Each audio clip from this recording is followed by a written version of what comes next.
welcome back to my channel. Welcome to my channel if you're new around here. If you are new, please make sure you do hit the subscribe button.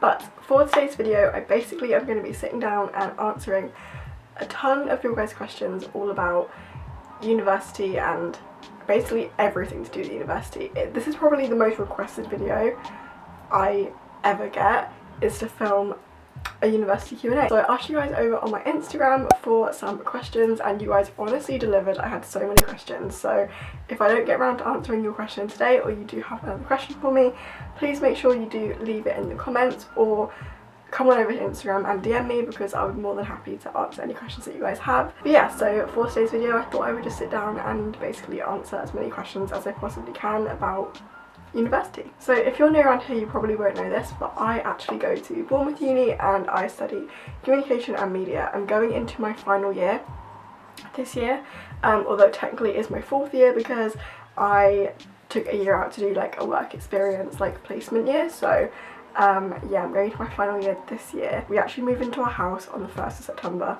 and I'm so excited. We had a big Zoom call last night all about like what rooms we're having and like what we need to bring, and just very excited. So yeah, again, make sure you do subscribe because I will be vlogging the entire year, hopefully. Okay, let's get into the questions. The first question is the jump from A level to uni hard? I get this question a lot, and if I'm going to be completely honest with you, I don't think it is. If anything, I think first year of uni in comparison to A level is a lot easier, mainly because at A level you're studying like 3 or 4 different subjects, maybe even 5 depending on like what you're doing, whereas at uni you're only going to be doing one subject. And although sometimes the modules might feel very different, at the end of the day it all comes down to like one thing, whereas you're not doing like, I don't know, like maths versus English, for example. Like they're two very different things. Whereas for me, I do media, and although it's a very broad course, we do a bit of everything from like TV to writing.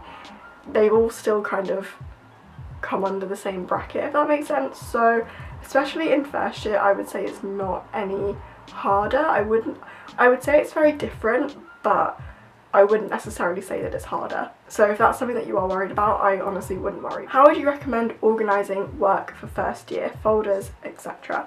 Okay, so I am a massive like organiser freak. Like I love folders, notebooks, anything like that, to be honest. My main advice to you is colour coding, so making sure that each like module that you do has a different colour.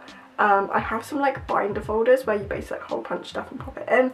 I use those a lot for like reading lists and like anything like paperwork we get given from lecturers, and I find those are really useful to have. And I also find a good way to organise those is to have like colour coded dividers, so you know where everything is basically. I also would recommend having a different notebook for each module you do, so even if it's just a really small like A4 notebook, or if you are doing all your lecture notes and stuff on your computer, on your laptop. I personally prefer to handwrite mine, but if you're someone who likes to like actually type them up, then having a separate Word document or a separate folder on your computer for each module that you do, I find that's really good as well. So making sure that everything kind of stays separate and colour coded and you know where each thing for each module is probably the best shout. Another thing that I really like to do is sometimes if I'm handwriting my notes in lectures, they will often be quite messy just because sometimes lecturers go through stuff really quickly, so you kind of don't always catch everything first time. Is I will, once I get home from that lecture or just at some point in the few days following up to it, depending on when I have time, I will write up the notes a lot neater, whether that's on my laptop or in a different notebook, and I will go back through the lecture slides and make sure that I didn't miss anything and that I understand everything, and then I will go through and like colour code it, highlight stuff, write it in nice pens, that kind of thing. So yeah, colour coding I would say is essential, especially if your brain works like mine. When do I buy freshers tickets and what to avoid for freshers? Okay, so obviously because of the pandemic I have no idea what's actually going to be going on with freshers this year. I don't know how they're going to be organising freshers or anything like that, so my best advice would be to keep an eye on what your uni tell you. However, in a more like general sense with freshers, never buy tickets from places that aren't like legit. So often your university student unions will sell like wristbands or tickets that are for your freshers events. So for example at Bournemouth they do like bronze, silver and gold wristbands, and you basically pay like £20 or something, and you can get into every single event that they host. Not necessarily the uni host, but like the clubs around it and like different places in Bournemouth. I know that a lot of unis do follow the same principle and they have like a wristband scheme. So my advice would always be to buy your tickets from your student unions or from the clubs directly. Never buy them from like weird third party sellers, and if you can avoid buying them from like other students, then definitely do, because you don't always know they're going to be legit. Often they are, because they're just people that have bought the wrong ticket or they can't attend anymore. But wherever you can, make sure you try and buy your tickets and stuff from your official like student union website, or like anywhere that they recommend. Obviously, because of the pandemic, I don't know what freshers events will be happening. I'm sure a lot of unis will be doing their best to host maybe some online things like quizzes. I don't really know. What halls did you live in Bournemouth, and what was it like? So for those of you who are new around here, you probably won't know this, but I lived in Lyme Regis halls in Bournemouth, and if you know the area and you know Bournemouth Uni, you might know that they are like renowned for being the worst halls that you can possibly live in. In my own opinion, they weren't that bad. Like, they really weren't. They were obviously the cheapest, so they weren't the nicest. But to be honest, everything was like functional, and everything was like, nothing was falling apart, if that makes sense. I know they had renovated a lot of the kitchens before we moved in, so that might have been a massive help. And I know since me leaving Lyme, they have actually renovated the whole building, because I think it flooded. I don't really know what actually happened, but yeah, so they basically have renovated Lyme Regis since I lived there, which, if you're going into it this year or you're thinking of going into Lyme, I have done like a room tour, which I will leave link below, from first year. Apologies that it's not the best quality. This was like 3 years ago, so I know they have renovated since then, so don't take my word for it. I personally loved living in Lyme Regis and I miss it every single day. I do know that Bournemouth do have a lot of really nice halls now, although a lot of them are not actually affiliated with the university. So if you are going to Bournemouth, do your research with halls. There are a few dotted around which are not affiliated with the uni, so if anything goes wrong, the uni can't help you. So where you can, try and live in like a Bournemouth university halls, if that makes sense. So like Lyme, Cranbourne, Chesil, Purbeck, Oxford Point possibly, I don't really know. Any of those ones basically, where you can. Oh, Home Park as well. It's really nice, but I do know that Lyme Regis is a bit more expensive now, so it might not be the best value for money anymore. But personally, when I lived there, I absolutely loved it, and I would live there again if I could. So I will say though that the staff on site at the accommodation were not amazing. They were a little bit rude at times and weren't always the most helpful, especially with like maintenance and stuff like that. I also know that there was only 3 hoovers for the whole building, which differs depending on what halls you live in, because I know a lot of halls will supply like a hoover and stuff like that actually per flat, whereas for us we only have 3. So in terms of like facilities, there wasn't much in terms of hoovers. The communal space was really nice. I personally never used it, so can't really comment on it, but again, that's been renovated. So if you are looking for somewhere that has been like recently renovated, Lyme Regis might be a good shout. How did you find moving into halls? I loved moving into halls. I cannot even tell you guys. I don't want this to come across as like ungrateful, but I was so ready to move out when I did, and I absolutely loved the process of packing up my room and deciding what was coming with me, and like buying new stuff for halls and all of that. So I absolutely loved moving into halls. I love decorating my room, and obviously filming my room tour was so exciting. I also loved having my own space for the first time like ever. I loved having my own bathroom, and although you have to share a kitchen, which was not my favourite part of it, but it was definitely like I could cope with it. But yeah, I generally loved moving into halls. I didn't particularly feel like homesick or anything like that. I know that that's probably not what you guys wanted to hear, because I'm sure you want some reassurance, which yeah, this is me reassuring you that moving into halls is a super fun time. I absolutely loved it, and that's coming from someone who is quite a bit of an introvert as well. I didn't think I would enjoy it as much as I did, but I didn't really find it overly stressful or anything. So okay, the next question is an interesting one. Is what would you do differently in first year knowing what you know now? To be honest, probably not a lot. I loved first year of uni, you guys know that. First year was my favourite year by far. I think maybe the only thing that I would change is that I wish I had the friends that I do now, because I kind of knew them at the time but I wasn't super close with them.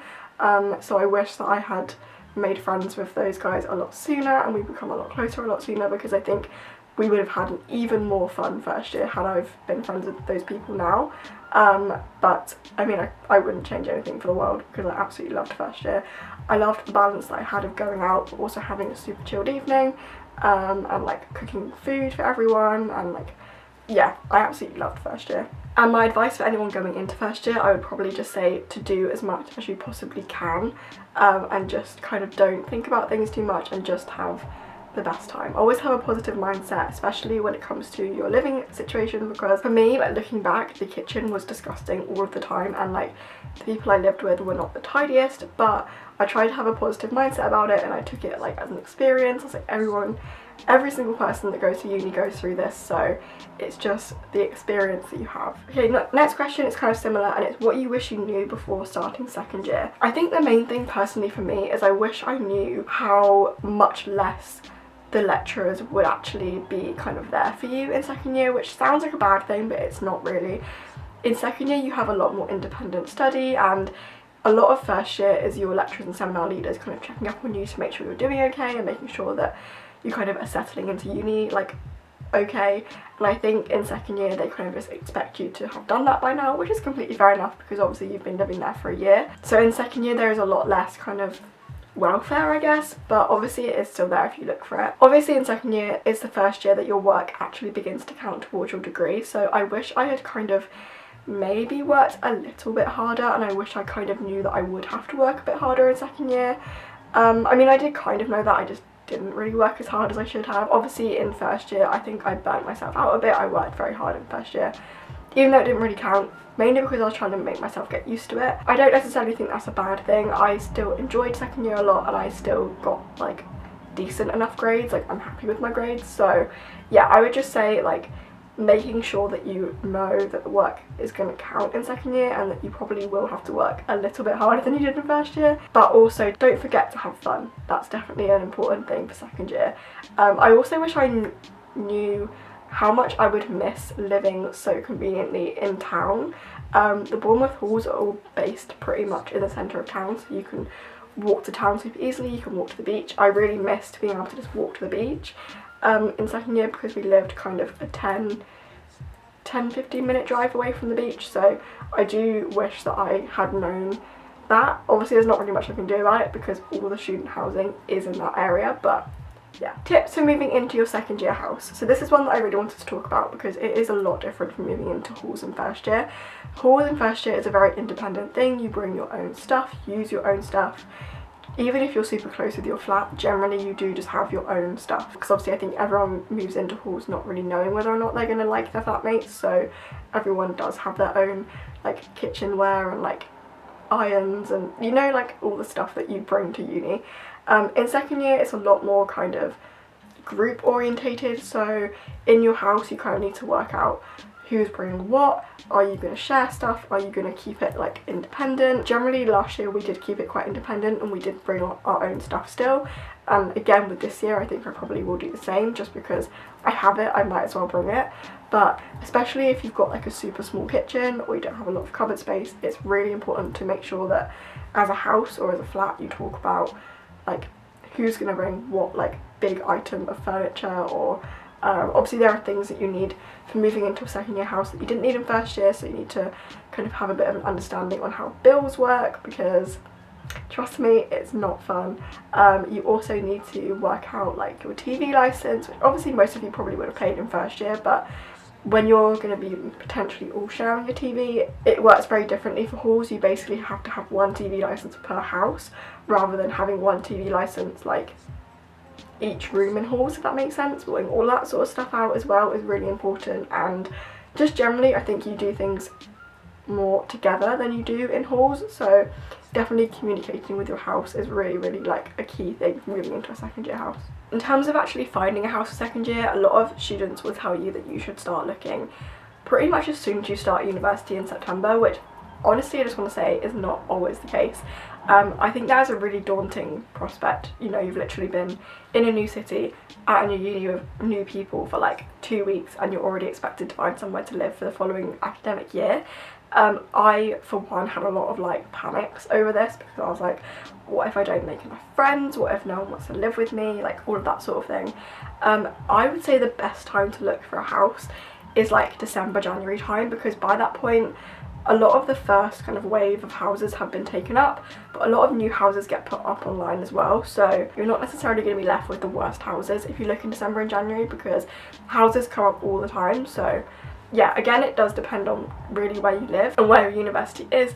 For Bournemouth in particular, just we've always been looking in like December, January time, and that's when we found our houses. And it definitely takes a lot of the stress off as well, especially during freshers. You don't want to be thinking about like moving into another house already. So yeah, December to January is probably the best time, in my opinion, to start looking for a house. How does the workload differ in second year compared to first year? So I've already touched on this, but I think the main thing is obviously remembering that second year actually counts towards your final grade, whereas first year is kind of a test to see how well you do, and obviously you have to pass first year to get into second year anyway. Probably the biggest difference is that it does count, so you are going to have to be working a lot harder. You're going to have to be kind of applying all of the kind of skills that you learned in first year into your work in second year, so referencing, researching, reading, all of those things.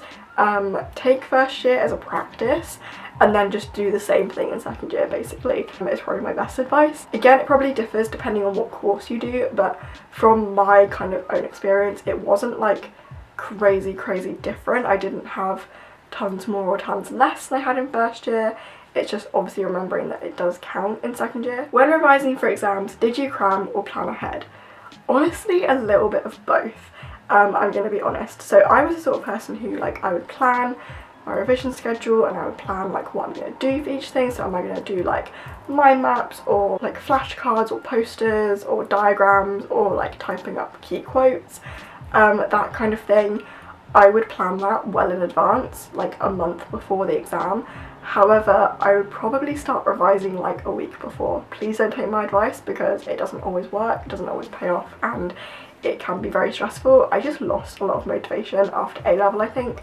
I just really didn't want to be revising anymore, so thankfully I actually don't have any more exams now. My degree is purely coursework based from this point forward, which I'm very grateful for because I do not like exams. I don't like the fact that they're a memory test, especially in my kind of subject. So yeah, I would say plan ahead as much as you can, but obviously if you are working on other assignments up until the exam, you're not always going to have all the time in the world to be revising, so planning is a really good way to kind of make sure that if you do have to cram, it's not going to be a super stressful situation. Advice for a relationship back home whilst at uni. I can't really like talk about this because I've not experienced it personally, but from what I have seen from my friends, trust is a really big thing, making sure you make time to talk to each other. Obviously during Freshers Week that might be a little bit difficult because you don't want them to be kind of, not in the way because that's not really a fair thing to say, but like you want to be making new friends in Freshers Week, so making sure you both understand that during Freshers you might be a little bit quiet, organising time for them to come and visit. One thing I will say is make sure that you don't spend all of your time travelling home to go and see them, and make sure they don't spend all their time travelling to come and see you, because otherwise you will be completely ripped out of the university bubble and you won't make friends and you'll probably end up feeling quite isolated. That's not to say they shouldn't ever visit, because obviously you want them to come and visit and that's completely fair enough, but making sure you balance your time between them and your university life is really important, because I've seen a lot of situations where someone has spent the whole of their first year with their partner, like visiting or them going home, and then they've unfortunately broken up, and then the second year they haven't made as many friends as they would have liked to. Not to say that you would break up, obviously, like I hope it doesn't happen, but you guys get what I mean. You don't want to like put all of your time and energy into like your relationship and then not anything into your university life. Try and keep it as balanced as possible. I think the best tip I would probably have, and I obviously, as I said, don't know if this would really work, I've not had to do it, is when they come and visit, kind of making sure they get integrated in your university friendship group, so you kind of all know each other and it flows a lot better and you can just kind of do the things that you would be doing, and yeah, making sure that everyone is included basically. Is it worth getting freshers flu? absolutely, I feel like you haven't done freshers if you don't get freshers flu. And I don't just mean that in like going out and partying every single night, but like just mingling with people in general, you're probably going to get sick. Obviously this year, take precautions. I don't know how things are going to really work this year because you don't want freshers flu to turn into COVID, but yeah, I'm sure your university will give you guidance on how that's going to work in September, but for the most part, for a generic freshers flu that's not COVID, I'd say fair enough, you may as well get it. Did you prefer online working during COVID or prefer campus study? So I was actually very lucky in that I was doing my work experience year whilst COVID was happening and whilst we were in the lockdown. So, I mean, not lucky in the sense that I did lose my job and then didn't have any money. My actual university work was not interrupted by it, which obviously is really, like, I'm very grateful for. So I've not had to experience online working yet. However, my university have said that between September and Christmas we are going to be solely online, so I'll have to let you guys know how I get on with that. I think I'm probably going to prefer campus study just because it gives me a purpose. Like, getting up and going to a lecture means that I'm not just going to be lazy all the time, although with that being said, I did find that if it was like super rainy or super bad weather, I would often be like, oh, I just won't go to the lecture, I'll just read the PowerPoint online afterwards, whereas now at least I don't actually have an excuse to miss a lecture, so maybe my attendance might be better, but I think I am still going to prefer like going to the library and work. Hopefully our libraries are going to be open, so I shouldn't have an issue there, but I do find I'm way more productive when I actually go into uni, so we'll see, but I will let you guys know in due course how that goes. How did you find your placement? So I'm not sure if you meant like, did I enjoy it or how did I actually find it? So I'll answer both questions.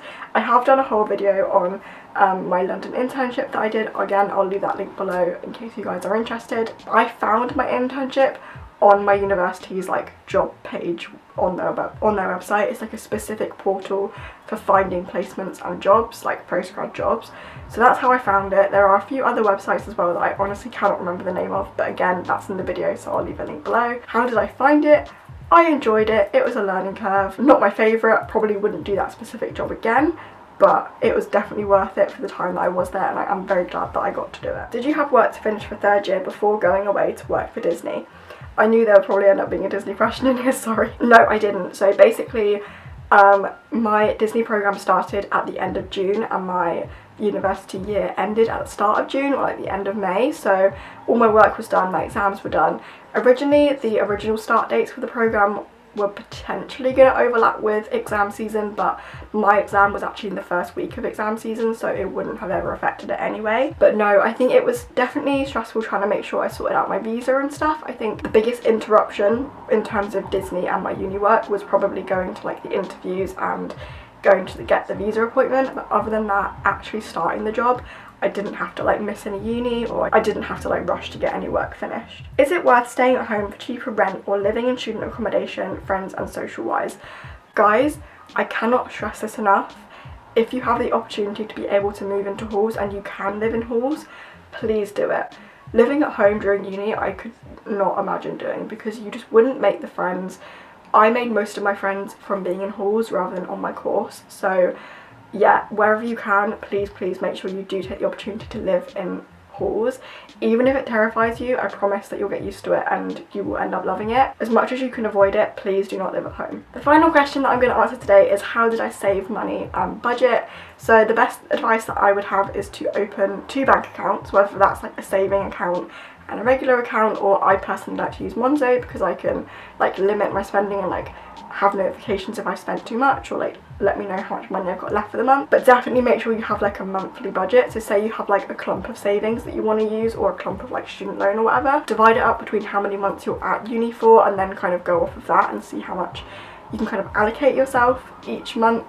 Obviously as well, some months might be more busy, so leading up to Christmas, like buying presents and going to like parties and stuff. Freshers week will probably be a bit more expensive as well, but other than that, and just try and make things as cheap as you possibly can. So how cheap can you make your food shop without having to go without stuff? How cheap can you, like, I don't know, spend on a night out, that kind of thing. So definitely having 2 separate places to keep money and knowing exactly where your money is going each month will really help. Okay guys, I think I'm going to end this video here. Thanks so much for watching. I do hope you enjoy it.